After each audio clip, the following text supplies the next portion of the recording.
Olá, famílias! Vamos para o segundo vídeo do Diário da Gestação. E nesse vídeo, esse é um pouco mais técnico, então, para os casais tentantes que estão aqui acompanhando, assistam até o final, porque eu vou falar do processo fisiológico mesmo do gestar, do que a gente fez, como a gente se preparou para engravidar. Então, vou voltar lá no tema da epigenética, que é como o ambiente externo vai influenciar o padrão genético desse futuro bebê. E esse padrão genético, ele começa a ser formado não é no momento que o óvulo e o espermatozoide se juntaram, é muito antes disso. Porque lembre-se que o óvulo tem 50% do código genético do bebê e o espermatozoide tem os outros 50%. Isso significa, gente, que a forma, o estilo de vida, a condição de saúde do casal é que vai definir inicialmente a condição de saúde deste bebezinho que vai ser formado. Então, eu e o Wellington, a gente já tinha um estilo de vida que era muito já voltado para a saúde mesmo. Então, quem nos acompanha desde muito tempo sabe que a gente sempre teve um estilo de vida de praticar atividade física, ter uma boa alimentação, sempre foi um dos pilares. Eu sempre tento ser o exemplo para os meus pacientes, para as minhas famílias, em relação ao cuidado da alimentação, a importância disso. Então, mais ou menos 3 meses antes de interromper o método contraceptivo, nós intensificamos esses cuidados. E como foi essa intensificação? Eu passei em consulta com uma nutricionista materno-infantil, que é especialista, na verdade, em alimentação e nutrição na gestação. Se alguém for ler e estudar sobre epigenética, vocês vão entender que 3 meses não é suficiente não, tá, gente? Porque quando a gente fala dessas modificações do código genético, eles vêm de gerações. Uma curiosidade é que o óvulo, ele é formado no período intraútero, tá? Os óvulos que a mulher vai ter durante a vida inteira e que vai gerar os filhos dela, foram formados quando ela era um feto dentro da barriga da mãe dela. Então, o estilo de vida da minha mãe tem influência no código genético do meu bebezinho que está sendo gerado. Mas, por que a gente sugere esses 3 meses? A ideia, na verdade, é que todo mundo tenha um estilo de vida saudável, não é?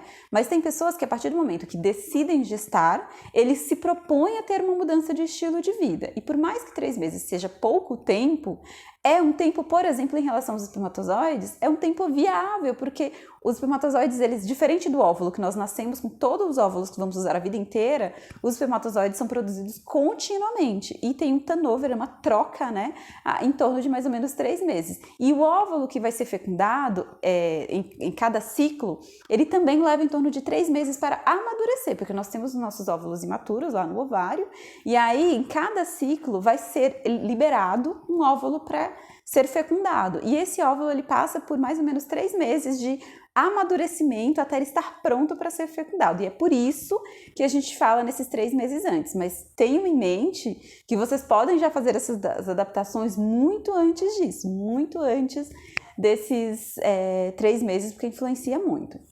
Da minha parte, então nós dois fizemos uma suplementação nutricional.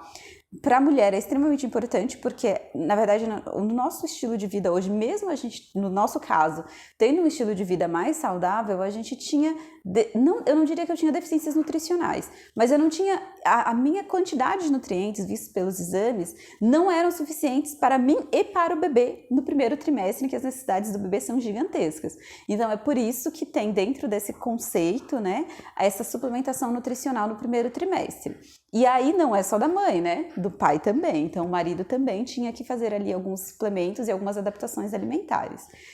Umas orientações muito importantes da parte da nutricionista, que eu já falei sobre isso também, é que o casal reduza o consumo de álcool, a mulher mais ainda, porque geralmente a gente descobre a gestação quando já, mesmo sendo uma gestação planejada e tudo mais, quando tem um atraso menstrual. E quando a gente tem um atraso menstrual, já se passou no mínimo 2 semanas que esse feto está em desenvolvimento. E essa fase inicial é o desenvolvimento mais intenso desse bebê. Então ele não pode ter contato nenhum com álcool neste período super importante.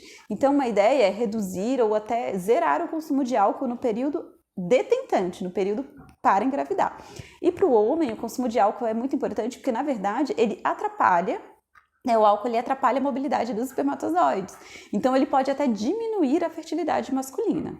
O tabagismo deve ser cessado pelo casal, então a gente sempre lembra que mesmo que a mulher pare de fumar, se o homem fuma, ela é uma tabagista passiva e ela vai ser intoxicada e contaminada por aqueles metabólitos do cigarro, e a criança também, quando nascer, se alguém em casa fuma, essa criança é um tabagista passivo. Então, se alguém no casal é tabagista, faz uso de cigarro e outras substâncias, tem que interromper esse uso aí no processo de tentante.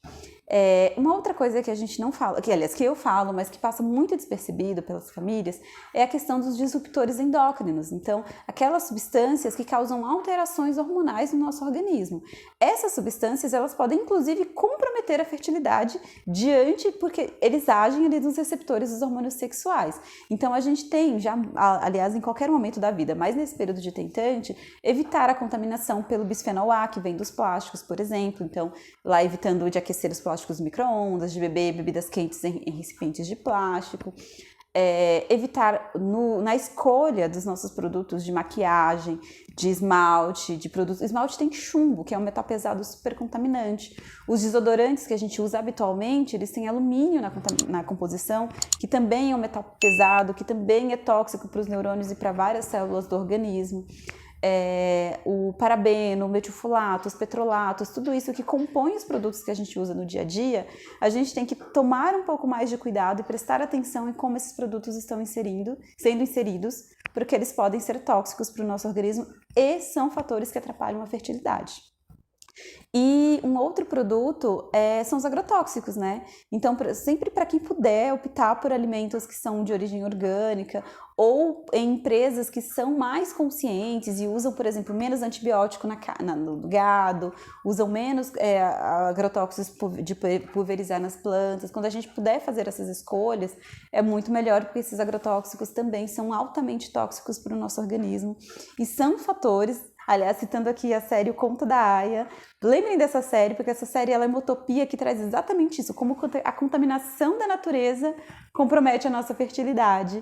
E isso é real, gente, isso está acontecendo, tá? A série ela traz algo, é uma crítica, assim, ao que realmente está acontecendo no mundo, né? As taxas de fertilidade, tanto feminina quanto masculina, estão cada vez menores, então a gente tem que tomar muito cuidado com isso.